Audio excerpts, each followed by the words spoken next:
Cantares, capítulo de número 2, versículo de número 4. No 3, podemos ler juntos, todos, daquela versão que está ali na tela. 1, 2, 3. Levou-me à casa do banquete, e o seu estandarte sobre mim era o amor. Pode sentar, em nome do Senhor Jesus. Levou-me à sala do banquete, e o seu estandarte sobre mim era o amor. Amém.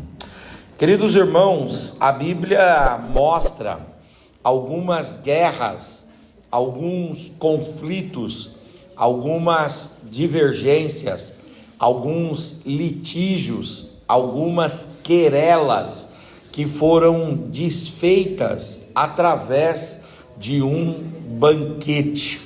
É interessante como a Bíblia ela vai construindo as verdades a partir do livro do Gênesis e aperfeiçoando estas verdades por outros livros até chegar naquilo que é a mensagem central, naquilo que é a mensagem culminadora, naquilo que é a mensagem finalizadora. E a Bíblia, ela vai mostrar, desde o Gênesis até o Apocalipse, sempre este fato acontecendo: guerras, dissensões, divisões, conflitos, lides, diferenças sendo pacificadas através e por intermédio de um banquete. Esta é uma verdade bíblica que nós vamos encontrar inúmeras vezes, de modo recorrente, reincidente, repetitivo ao longo das Escrituras Sagradas. E eu queria passear aqui em pelo menos 2 ou 3 textos junto com os irmãos, para que a gente observe que esta verdade é uma verdade bíblica. Deus pacifica guerras através de banquetes. Deus permite que conflitos sejam pacificados, cessados, estagnados, resolvidos através de banquetes. E eu quero ler com os irmãos Gênesis 26, do 26 ao 29, quando aqui nesse texto nós vamos ter uma pacificação através de um banquete. Nós vamos ter a paz resultante do banquete. Então, vamos ler aqui Gênesis 26, do 26 até o 29. Diz assim: E Abimeleque veio a Isaque de Gerar com Auzate, seu amigo, e Ficol, príncipe do seu exército. E disse-lhes Isaque: Por que viestes a mim? Pois que vós me odiais, e vocês me repelistes de vós. E eles disseram: Havemos visto, na verdade, que o Senhor Deus, Yahvé, é contigo. Por isso dissemos: haja paz agora e juramento entre nós e ti, e façamos contigo, Isaque, uma aliança que não nos faça mal, como nós te temos feito, e também nós não lhe tocamos, então não nos toque, como te fizemos bem, deixamos ir em paz. Agora tu és bendito do Senhor. O 30, então lhes disse, ou melhor, então lhes fez um banquete, e comeram e beberam, e levantaram-se de madrugada, e juraram um ao outro. Depois os despediu Isaque, e despediram-se dele em paz. Esse texto mostra uma guerra que os irmãos sabem muito bem e têm profundo conhecimento. É a guerra que se estabeleceu entre Isaque e os moradores de Gerar. Deus determinou que Isaque acampasse com toda a sua família, os seus servos e todos os seus bens na região de Gerar. E quando Isaac vai para Gerar, ele está ali para pastorear as suas ovelhas, ele está ali para cuidar do seu povo e passar por um tempo em Gerar, porque a região de Canaã estava afetada por uma estiagem, então a terra não produzia, não havia rios para que os animais bebessem, e havia uma série de dificuldades climáticas na região de Canaã, que Deus orienta então Isaac a sair de Canaã e se retirar para Gerar, e ali em Gerar se abrigar por um tempo, ali em Gerar alimentar seus rebanhos, ali em Gerar cuidar dos seus servos, ali em Gerar poder então desfrutar de um tempo de paz. O Isaac, obedecendo a Deus, vai a Gerar, e quando chega lá, o Isaac vai cavar poços, e quando ele cava os poços, vêm os moradores de Gerar e entulham os poços de Isaac e dos seus servos. O Isaac vai cavar um outro poço, vêm os moradores de Gerar e entulham os poços de Isaac. O Isaac vai cavar um terceiro poço, e lá nesse terceiro poço também eles vão entulhar, e os moradores de Gerar vão pegar uma briga, vão pegar uma divergência, vão pegar um conflito contra Isaac, um conflito porque o rebanho de Isaac é maior, um conflito porque Isaac tem mais servos, e um conflito porque os poços que Isaac abre, esses poços dão água, e os poços que os moradores de Gerar abrem, não dão água. Então, por causa de inveja, por causa de ciúme, por causa do ódio, eles vão promover conflitos contra Isaac. Mas é interessante, irmãos, que quando Isaac começa a ter o coração sendo afetado por uma raiz de amargura, e ele começa a gerar no seu coração uma diferença, ele começa a gerar no coração uma inimizade pelos moradores de Gerar, Deus fala com Isaac, e a palavra de Deus para Isaac é: eu não chamei você para a guerra, eu chamei você para a paz, eu não chamei você para o conflito, eu chamei você para a tranquilidade, a harmonia, eu não chamei você para a lide, eu chamei você para a conciliação e a reconciliação. Então sai daí. E aí o Isaac, não está escrito no texto, mas dá a ideia de que ele pergunta a Deus: Senhor, eu cavei um poço, entulharam, cavei outro poço, entulharam, cavei outro poço, entulharam, e agora eu estou saindo daqui, Senhor, e aí como vai ser? Deus falou: cava um novo poço, aonde você chegar. Por quê? Porque aonde você cavar, ainda que não tenha água, eu vou prover água para você, para manter a paz no seu coração. O Isaac então ele sai de Gerar, e ele acampa-se, voltando no sentido, retornando para Canaã. Como a peregrinação era uma peregrinação difícil, numa região desértica, então o Isaac, fora de Gerar, acampa o seu povo, a sua comunidade, a sua milícia, o seu grupo, a sua família, aqueles que andavam com ele. Aí quando o Isaac está ali, Deus ele vai tocar no coração do rei de Gerar, do príncipe do exército e dos seus orientadores e conselheiros, para que eles se arrependam pelo que fizeram a Isaac. E aí então eles procuram o Isaac, eles saem de Gerar e vão até o lugar em que Isaac está, e lá eles vão procurar o Isaac vai recebê-los, e eles vão pedir perdão para Isaac, e eles vão dizer: olha, nós temos entendido que você é príncipe de Deus,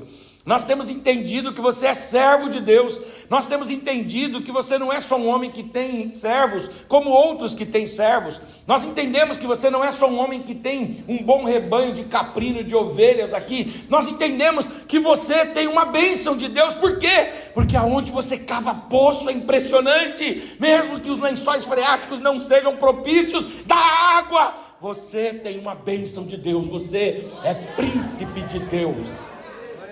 E nós reconhecemos isso em você, nós reconhecemos essa autoridade em você, nós reconhecemos essa qualidade em você, e nós queremos pedir uma coisa para você: o seu Deus nos apareceu e disse que se nós não firmássemos paz com você, o seu Deus iria vingar a sua causa. Não nos faça mal, Isaac. Por favor, não nos faça mal. Saiba que apesar da gente ter conflito com você, nunca tocamos em você, nem na sua família, nem nos seus servos, nem nos seus bens. Nunca tocamos. Nós tínhamos uma rinha, nós tínhamos uma rixa, nós tínhamos uma divergência, nós tínhamos aqui uma disputa, mas essa disputa não chegou às raias da agressão. Talvez da agressão moral, talvez da injúria, talvez da calúnia, talvez da difamação, mas a agressão física não. Nos perdoe, Isaac. Aí o Isaac olhou para eles e disse: eu estive com vocês porque Deus mandou que eu estivesse lá. E se vocês tivessem ouvido a voz de Deus no período que eu estive ali, e vocês tivessem me recebido, vocês estariam recebido um homem de Deus, e vocês teriam recebido não só esse homem de Deus, mas também a bênção de Deus sobre vocês.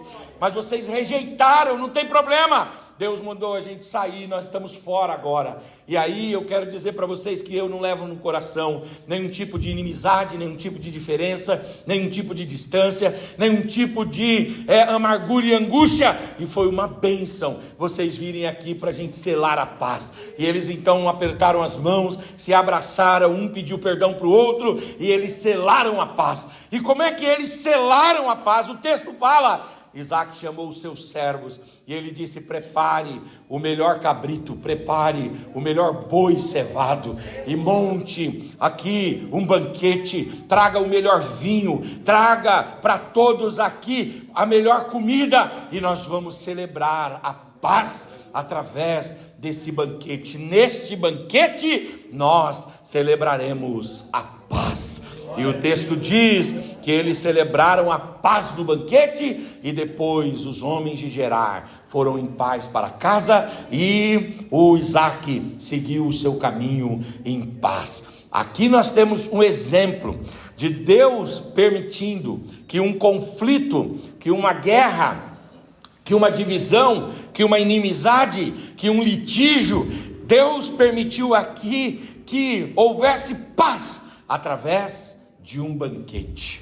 Agora é interessante que Deus está construindo uma teologia, Deus está construindo uma verdade, Deus está construindo uma doutrina, e Deus vai permitir que isso se repita em outros momentos. Eu pensei aqui o momento de 2 Reis, abram aí por gentileza, capítulo de número 6, o versículo 23.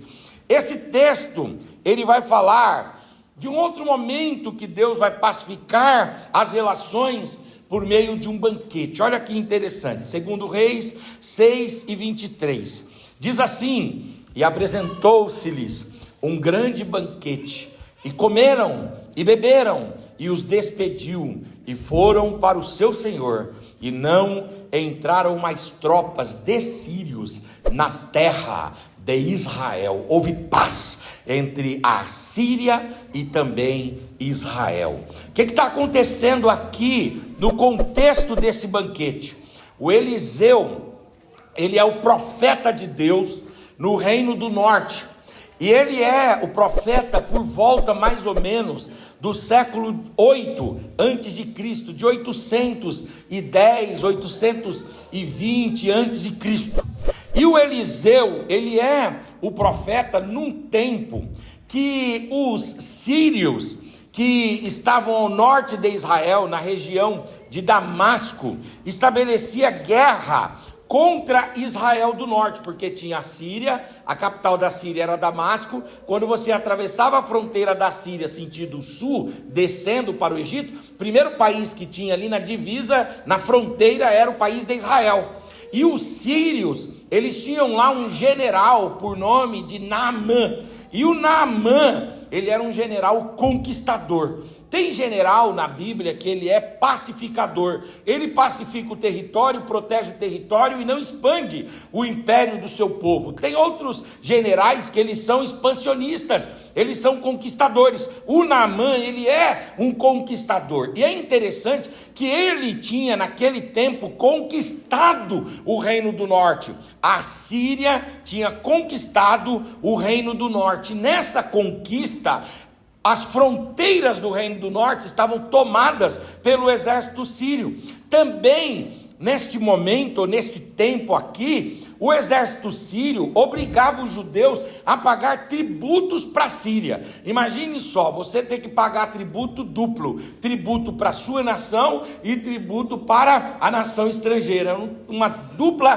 tributação, era terrível. Então havia o imposto que você pagava para Israel e havia o imposto que você pagava para a Síria, e esse imposto era chamado de vassalagem. O que é a vassalagem? É quando você vai, conquista uma nação e obriga essa nação, dá certa liberdade para ela, mas obriga ela a pagar imposto sob pena de você invadir, sob pena de você tomar o território. Foi mais ou menos o que os Estados Unidos fizeram com o Japão depois da Segunda Guerra Mundial, porque depois da Segunda Guerra Mundial, os Estados Unidos dominaram o Japão, e aí não exigiram que o Japão mandasse dinheiro para os Estados Unidos, é claro que não, mas exigiu, por exemplo, que o Japão não pudesse ter exército. O Japão, ele estava sob a proteção e o domínio dos Estados Unidos, então não podia. É mais ou menos o que aconteceu aqui com a Síria. A Síria vem, conquista o Reino do Norte, estabelece dominações em suas fronteiras e diz para os judeus: vocês têm certa liberdade aí, vocês podem plantar, podem colher, vocês podem construir casas, vocês podem vender, vocês podem negociar entre vocês,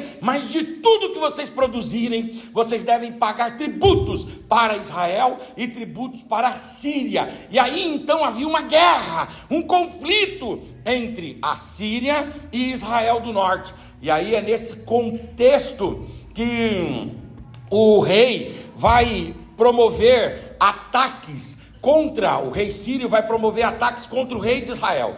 Mas Deus levanta o profeta Eliseu para avisar o rei de Israel: não passa por esse caminho, porque tem lá uma armadilha, tem lá uma emboscada, tem lá uma intenção de tirar-lhe a vida, não vai por ali. E o rei de Israel é livre de um lado, é livre do outro, é livre de um lado, é livre do outro. O exército sírio está dominando, mas quer matar o rei, e o rei de Israel é livre pelas orientações do profeta Eliseu. Aí lá na Síria, alguém vai e diz: olha, é impossível matar esse rei. Não é porque o rei tem uma guarda real e palaciana singular, é impossível matar esse rei, não porque o exército de Israel resiste-nos, não, nós tomamos os territórios. É impossível matar o rei, por quê? Porque o rei tem um profeta ao seu lado, e quando esse profeta fala, ele ouve o profeta. Tem gente que tem profeta do lado, mas não ouve. Tem gente que recebe aconselhamento, orientação, direção, recebe norte, mas não ouve, anda pelo seu próprio, pela sua própria intenção e pelos seus próprios pensamentos. O profeta orienta, e bem-aventurados são aqueles que ouvem, que seguem o conselho, aleluia, e vivem uma vida em paz. Aí então, o rei é livre pelo profeta, e chegou-se à conclusão de que não adiantava tentar matar o rei, porque enquanto o rei estava debaixo da ordem do profeta, o rei viveria. Vamos matar o profeta. E aí eles vão então a Dotã. Lá na cidade de Dotã é onde morava o Eliseu, e lá na cidade de Dotã eles vão cercar a cidade. E aí um dia é pela manhã assim, e quando de repente o profeta acorda, e ele manda o servo dele, o Geazi, ir do lado de fora de casa buscar água do poço. E quando ele chega lá para buscar água do poço, ele toma um susto. Por quê? Porque a fazenda, a chácara, a área, o terreno, o pedaço de terra que o Eliseu morava estava cercado do exército sírio. A cidade estava cercada do exército sírio. E aí então o Geazi volta assombrado, né? Ele volta empalidecido, ele volta ali pálido e diz assim pro Eliseu: Eliseu, tem um exército aí fora. E é o exército da Síria, Eliseu, ele está aí fora. Aí o Eliseu olha assim para o Geazi e diz assim: Senhor, tem misericórdia desse moço, Senhor. Abra os olhos desse moço, Senhor, para ele entender que o crente nunca está sozinho em suas batalhas, Senhor. Oh meu Deus, é tão difícil as pessoas entenderem que Deus não nos entrega a própria sorte, que Deus não nos entrega aos nossos inimigos. Não! Os inimigos podem nos entrincheirar, mas a presença de Deus e a mão de Deus sempre estarão conosco, sempre estarão conosco. Que os seus olhos sejam abertos esta manhã. para que você veja que você não está sozinho nessa trincheira. Talvez você diga assim: pastor, eu estou cercado na minha casa, no meu ministério, na minha vida, são muitos conspiradores contra mim, mas você não está sozinho. Levanta essa cabeça, anima esse coração, canta com alegria e convida o crente ao Senhor. Por quê? Porque você não está sozinho, Deus está contigo. Aí os olhos de Geazi se abrem, e o Eliseu diz assim: vai lá de novo e vê o que você vê, vê o que você enxerga lá e vem aqui e me traz. Aí ele vai de novo e ele volta, e o relato é diferente. O relato é assim: é verdade que tem lá soldados sírios, é verdade que tem cavalos, cavaleiros, tem carros de guerra, é verdade que tem bandeiras da Síria lá, é verdade. O exército sírio está em cima dos montes que dão aqui para a sua terra, é verdade. Mas entre o exército sírio e a tua casa, entre o exército sírio e nós, eu vi um outro exército. É um exército novo, um exército diferente. Não tem a roupagem do exército egípcio, não tem a estrutura e a indumentária do exército babilônio, não se parece com o exército moabita, amonita, filisteu. É um exército que tem cavalo de fogo, aleluia, tem anjos, aleluia, assentados sobre esses cavalos, na posição de cavaleiros, e esses homens que estão ao redor, eles são como chama de fogo. Existe uma muralha de fogo ao redor do povo de Deus. Levante a sua mão, por gentileza. Deus tem guardado você e tem guardado a tua família, aleluias. Ainda que você seja pressionado, ainda que você seja contingenciado, ainda que você seja pressionado, saiba, entre você e aquilo que te ameaça, há a proteção de Deus, há a proteção de Deus, e há a proteção soberana, de Deus. Fala para o seu irmão: deixa Deus abrir seus olhos. Oh glória, oh glória. Tem gente que só está vendo as coisas materiais, tem gente que só está vendo aquilo que é humano, aquilo que é perceptível pelos sentidos naturais. Deus está querendo te fazer subir de nível, Deus está te querendo levar a outro patamar e a outro status. Deus quer te fazer perceber que entre você e aqueles que te ameaçam, há um Deus soberano e poderoso, que guarda e que vela, e que surpreende a sua vida. Aí o Eliseu fala para o Geazi: vamos comigo do lado de fora, e ele vai.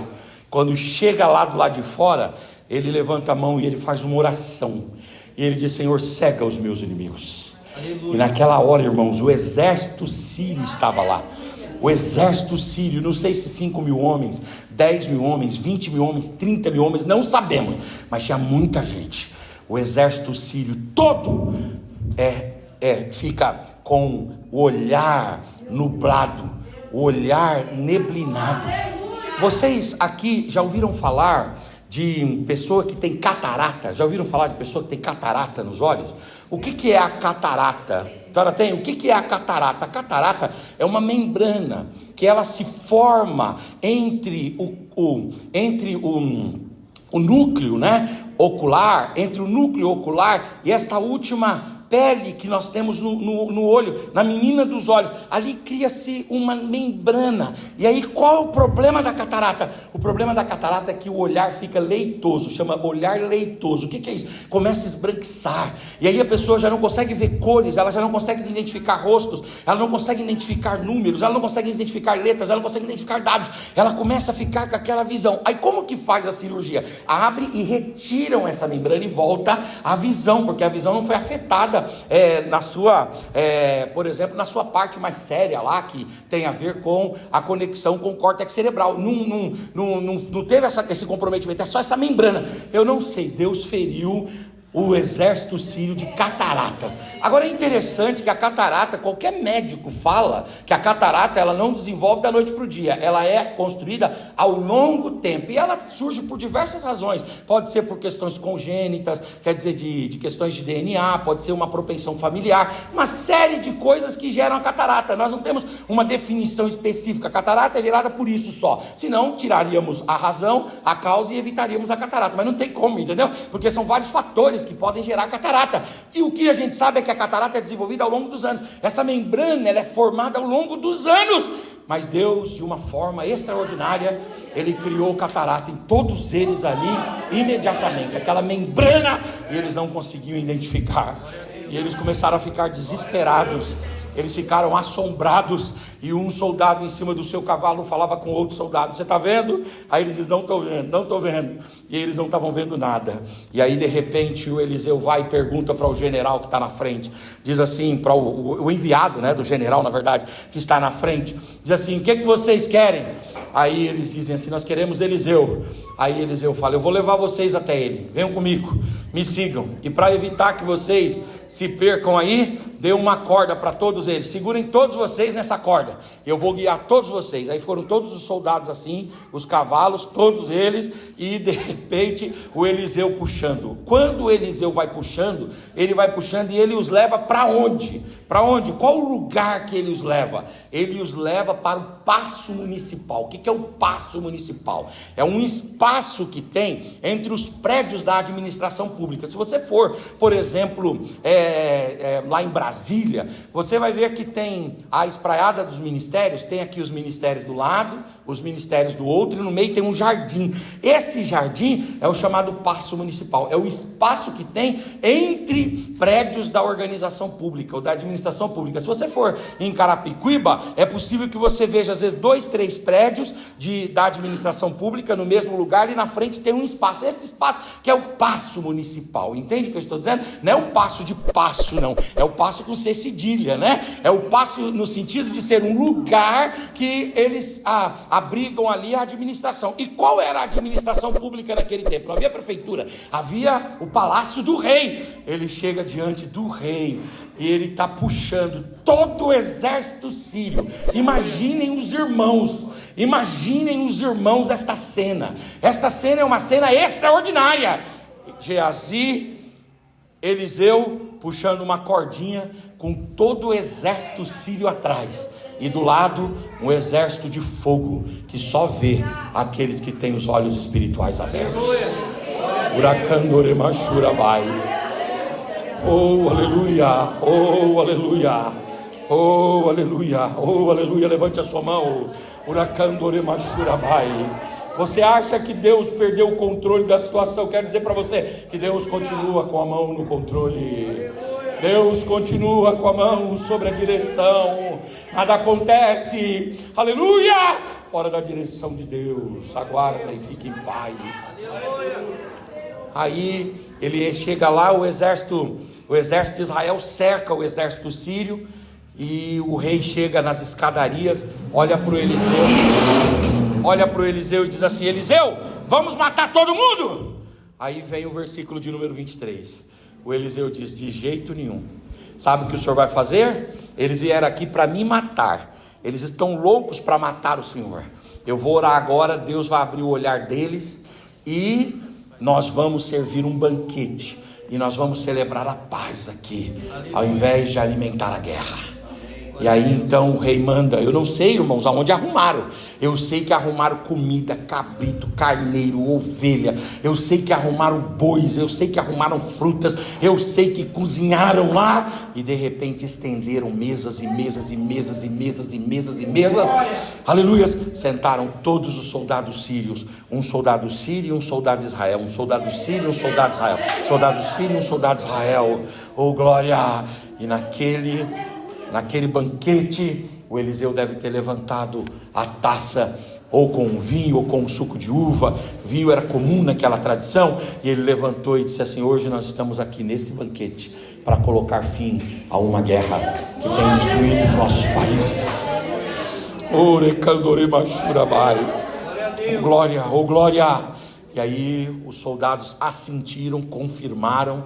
O representante do general assentiu, o representante do rei assentiu, e eles voltaram e disseram ao rei de Nínive, o rei de Damasco: olha, rei, deixa eu dizer uma coisa para o senhor, rei da Síria, né, de Damasco, na Síria. Diz: olha, deixa eu dizer uma coisa, o senhor ia perder de uma vez só todo o seu exército, mas eles propuseram a paz ao invés da guerra. Na hora, o rei celebrou a paz através decreto, disse: haverá paz entre Síria e Israel. Os exércitos das fronteiras da Síria saem. Todo o exército que está na fronteira de Israel sai, deixa os judeus em paz.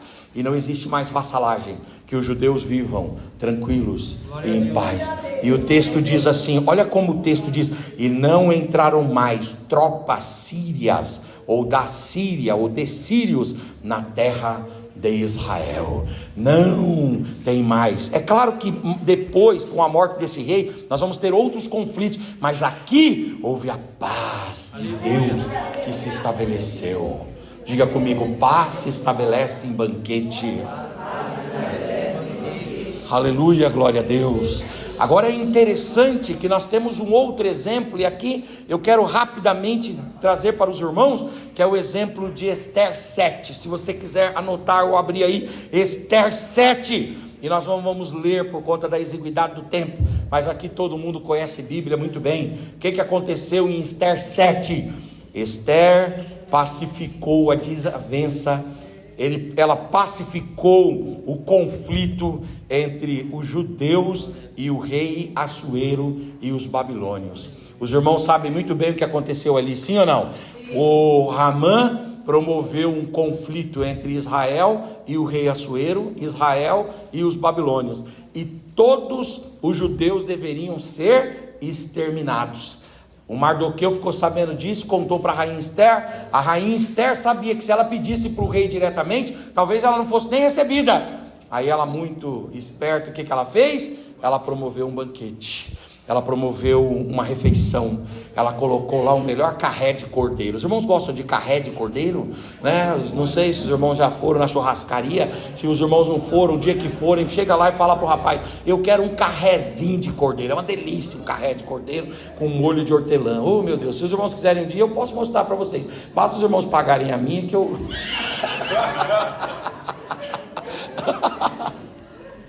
Aí o irmão fala assim: mas eu nunca comi, pastor. Vamos comer, só marca o dia que eu vou. Me convida que eu vou, vai ser uma bênção. Né? Um carré de cordeiro é uma delícia. E aí então ela preparou todo o banquete, e no meio do banquete ela vai e vê o rei Assuero alegre. E o rei Assuero olha para ela e diz assim: Ester, me diga o que você quer. Ela disse assim: o que eu quero? Sabe o que eu quero? Eu quero a paz. E nesse banquete aqui eu gostaria que o Senhor celebrasse a paz entre o Senhor e o meu povo, o povo de Israel, entre o povo babilônio e também o meu povo, o povo de Israel. Eu queria que o Senhor estabelecesse a paz. E aí o rei Assuero olha e diz assim: então haverá paz. Haverá paz. Eu não posso revogar o edital que eu trouxe, dizendo que haveria guerra contra os judeus, mas eu vou fazer um outro edital aqui, dizendo que os judeus podem se defender. E quando eu disser que os judeus podem se defender, eu vou colocar isso em letras garrafais, em letras grandes, em letras destacadas, em letras maiúsculas, para que toda a terra entenda a mensagem que eu estou dando. Quando ele produziu aquele edital e colocou lá no mural e fez todas as 120 províncias conhecerem, nenhum persa ou babilônio, né? Nenhum persa ou babilônio, nenhum medo-persa teve coragem de levantar a espada contra os judeus. O Amã foi para a forca e houve paz. Aleluia. E paz entre o povo. E estabeleceu-se uma festa que os judeus comemoram até hoje, é a festa do Purim. Que festa é esta? É a festa que surge no período da rainha Ester, que os judeus comemoram um grande livramento e uma grande pacificação através do banquete. Diga comigo: Deus pacifica relações em banquetes. Agora é interessante que nós vemos para o Novo Testamento, e eu queria terminar essa minha palavra aqui lendo com os irmãos Mateus 26, por favor, abram aí todos vocês, por gentileza, Mateus 26, 26, nós vamos ler esse texto aqui, que é um banquete também, olha só. E quando comiam, Jesus fez o que, irmãos? Tomou o pão. Mateus 26, 26, e quando comiam, Jesus tomou o pão e abençoando-o, o partiu e deu aos discípulos e disse: tomai e comei, isso é o meu corpo. E depois que comeram o pão, tomou também o cálice, dando graças, e deu-lhe a todos os discípulos, dizendo: bebei dele todos, porque isto é o meu sangue, o sangue do Novo Testamento, que é derramado por muitos, para a remissão dos pecados. E digo-vos que, desde agora, não beberei do fruto desta vide, até que eu venha, até que bebamos de novo, conosco ou convosco, no reino de meu Pai. Amém e amém. O que está acontecendo aqui em Jesus? Aqui o promotor da paz é Jesus. Lá foi Isaac, depois foi o Eliseu, depois foi a rainha Esther. E aqui, quem que está promovendo a paz? É Jesus. E qual é o conflito? Lá era entre Isaac e os moradores de Gerar. Depois eram entre os sírios e os judeus. Depois era entre os babilônios e persas e medo-persas contra os judeus. Mas aqui é um conflito que existe em relação a toda a humanidade. Toda a humanidade inimiga de Deus. Toda a humanidade em conflito por causa do pecado. A espada da ira de Deus estava sobre nós. Mas aí veio Jesus. E ele, ao invés de promover guerra, de alimentar a discórdia, de jogar combustível no fogo da discórdia, Jesus sentou com os homens e disse: eu queria propor a paz. E eu queria propor a paz através de um banquete. Aleluia. Através daquilo que vai ser estabelecido como a ceia do Senhor.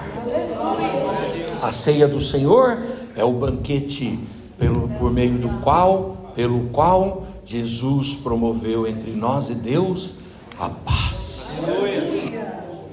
Ele disse: agora a paz, paz firmada no meu corpo dilacerado, paz firmada no meu sangue que foi vertido.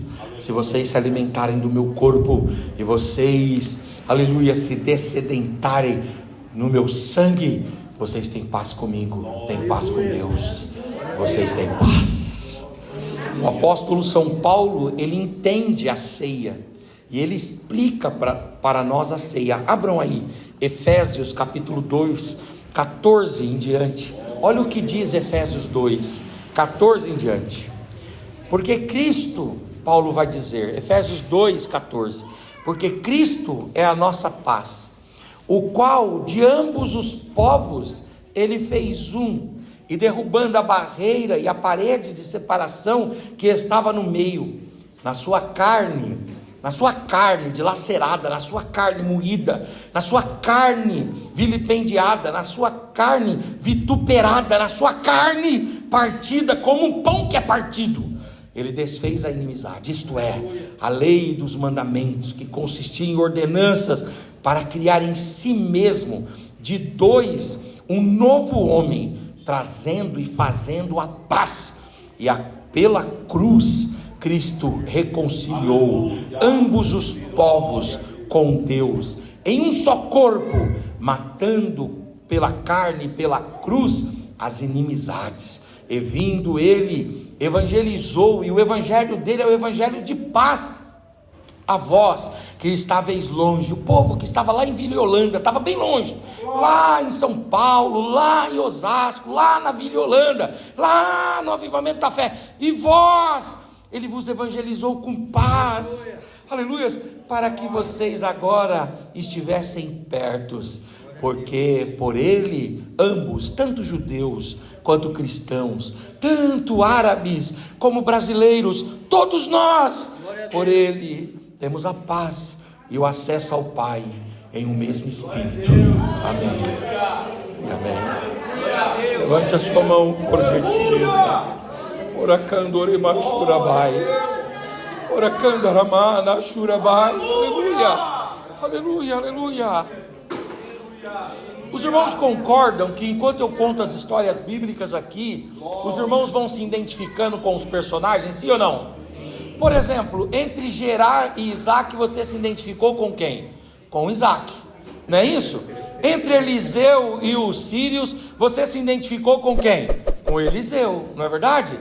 Entre a rainha Esther e os persas e os babilônios e os caldeus, vocês se identificaram com quem? Com a rainha Esther.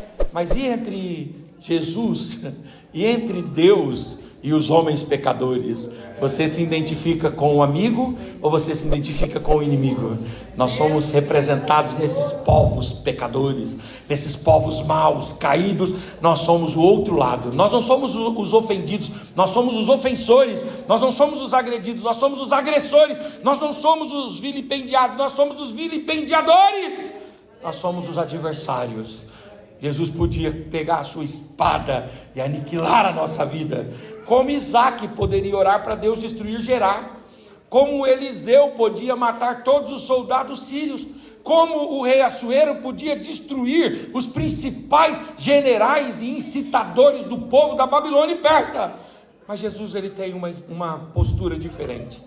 Jesus vai e diz assim: vocês são meus adversários, mas eu não queria que vocês alimentassem essa guerra. Eu não queria vingar, eu não queria ser revanchista, eu não queria ser reacionário, eu não queria pagar para vocês na mesma moeda. Eu queria propor para vocês um almoço em casa. Senta aqui, comem comigo, aleluia, se alimentem comigo, aleluia, bebam aqui comigo, e vamos colocar um fim nessa guerra. Vamos estabelecer por esse banquete a paz e a paz. Levante a sua mão, levante a tua face, levante a tua voz, Uracandaramai, e celebre ao Senhor pela paz, a paz estabelecida no banquete. Oh glória, fica de pé no seu lugar, com a permissão do pastor. Aleluia, glória a Deus. Aleluia, glória a Deus. É o Senhor Jesus, aleluia. É no banquete que Ele estabelece conosco a paz. Então celebremos a paz com Deus através do arrependimento e confissão. Celebremos a paz não só com Deus, mas a paz de Deus que está em nós. Saia daqui em paz, meu irmão. Saia daqui em paz, minha irmã. Tome a ceia com tranquilidade. Tome a ceia com paz no seu coração, sabendo que Deus está cuidando de você, da sua casa e da sua família. Desfrute a paz de Deus e celebremos a ceia, não só através da confissão e a nossa paz com Deus, a paz de Deus, mas a paz com os nossos irmãos. Aleluia. Que toda desavença, que toda diferença, que toda inimizade, que todo grupo, que toda facção, glória, que toda panela, que todo muro seja desfeito em nome de Jesus, e que nós celebremos a paz com os nossos irmãos. Você pode olhar para esse irmão e dizer: hoje eu quero celebrar a minha paz com você.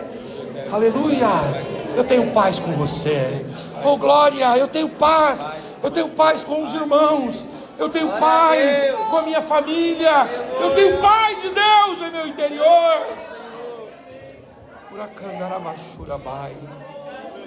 Glória, oh glória, oh glória, oh glória, oh glória, oh glória, oh glória, oh glória, oh glória. Que nós celebremos a paz de Deus através da ceia. Eu queria terminar, se pudesse colocar aí Cantares 2 e 4. Por gentileza, Cantares 2 e 4. Vamos ler esse texto juntos. Aleluia. Cantares 2 e 4. Vamos ler todos juntos? 1, 2, 3. Levou-me à casa do banquete, e o seu manto sobre mim era